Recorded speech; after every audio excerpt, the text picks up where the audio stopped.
So we're going to drill into the portal user, sort of the default functionality. This is where we have user level authentication. So this is when the user is being authenticated directly in the portal, kind of more like a traditional Gmail kind of experience, right?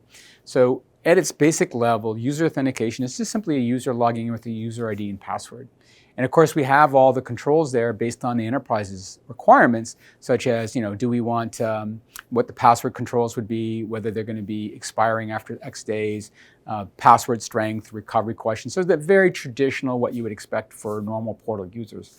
But where EchoWorks sort of accelerates in this area is the different functionalities we can apply for authentication, right?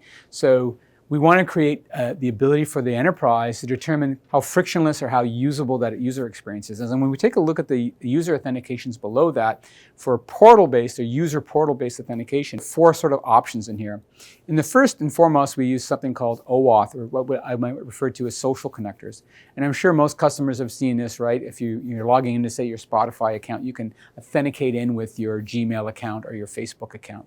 And EchoWorks supports that. So what that helps you do is it helps you provide a more frictionless or seamless authentication model. So users do not need to actually even create an account.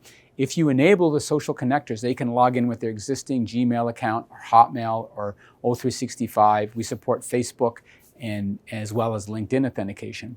And that means if they already have an account there, we verify that they have that access by passing a token back and forth on their behalf, and then they authenticate in. That means now the user doesn't have to create a separate account and log in.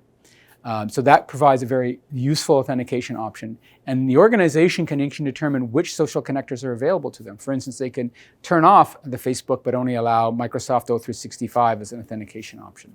The second area in terms of easing user authentications is the biometrics. So using a standard called FIDO2, again, if this is enabled, it can allow the user to change authentication. So again, I'm sure you've seen this before with certain applications where they're prompted to use biometrics. So it creates a single-use token that's embedded on the device.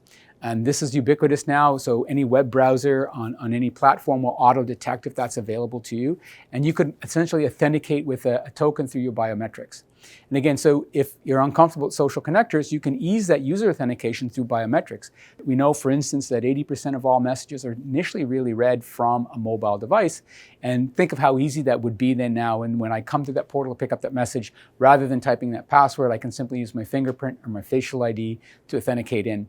And basically, it's like a user login, but it's just seamless, right? They come straight into the message with a fingerprint, creating a better user experience from there. Again, both those options exist, and they can be both enabled or disabled according to your security posture. And the other mode of authentication, we do have also 2FA. So today that allows the user now to elevate his security. So as security is becoming more important, we now know that any web login functionality is a primary requirement. Allowing the user to elevate to 2FA is a key factor, right? So we want that user to secure that portal. Enabled as an option where the recipient determines that they want that security and they want to turn that on. But maybe, I'm scared of that, or the user is less technical, they can not enable that functionality. As well as the organization can even determine that's forced on. So if an organization deems that that security posture is necessary to secure that portal, they can force all users to have 2FA in.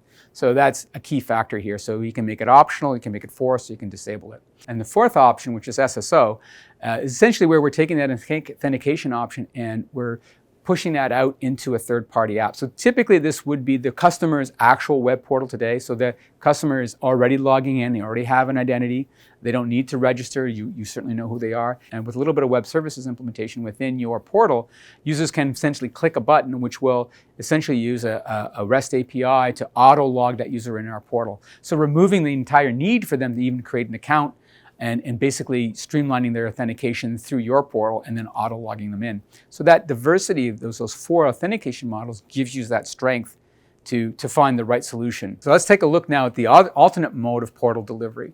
Under portal delivery, we just talked about user authentication model. Let's talk about per message level authentication. And what per message level authentication is really about is where we change the posture from a user to mailbox authentication to a user per message authentication. And so that means now it's more like a challenge response where the user has to respond to a specific challenge around that particular message. So here we have sort of 3/4 modes of authentication. Certainly the first one is what we call sender set. So this means at the point of sending, or at that message has a per message challenge response, right? And that message, that challenge response is set by the sender at the time of sending. Now that may be an individual using the plugin, setting a particular password, maybe an application that's generating output and adds that particular challenge response question into there.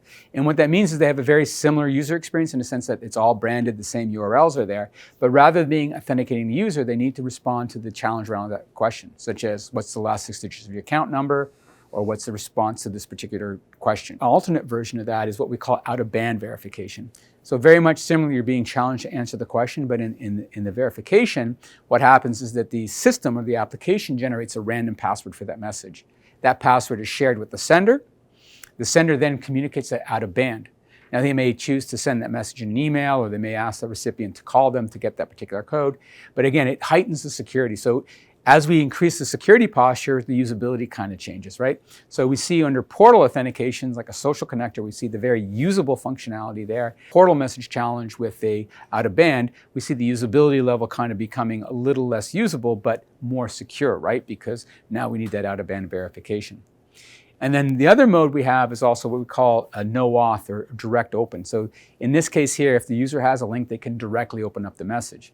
And really what that's more about is often it's used more about inbound communication, right? So in this situation, I have a requirement, for instance, to send a message to an external customer, and I need them to send me secure information, such as a bank loan or a credit card application. Rather than asking that user to go through a complicated process of registering and creating an account just to send me back that information, I could elect to send them what we call a direct open or no auth message. And what that does, it creates an experience where the user receives a time-based message where they can click that link, directly opens up a secure communication over HTTPS, allows them to upload a document, maybe driver's license information or mortgage information, and then send that back securely over a TLS connection securely without asking them to actually create an account. So it's a very easy way to create inbound communication in a secure fashion with a low level of ask on the recipient. Again, embracing the usability but still providing security. And finally, we brought on board what we call SMS verification. So this is where we can create secure communications without the need for the recipient actually to create an account. So when a message is delivered to the portal in this fashion, this per message or portal level message challenge response, if the sender of that message, if the application or the sender includes the mobility number of the recipient, what we do then is that we don't even ask them to create an account. We send them a link, that link is clicked, then the user is challenged to verify himself through the mobile number associated with that particular message. So now we verify that user in an out of band or in a two-factor way by asking them to respond with the verification code confirmed to them over an SMS link. So it's a very simple way to basically send secure messages and verify that recipient without asking them to create an account.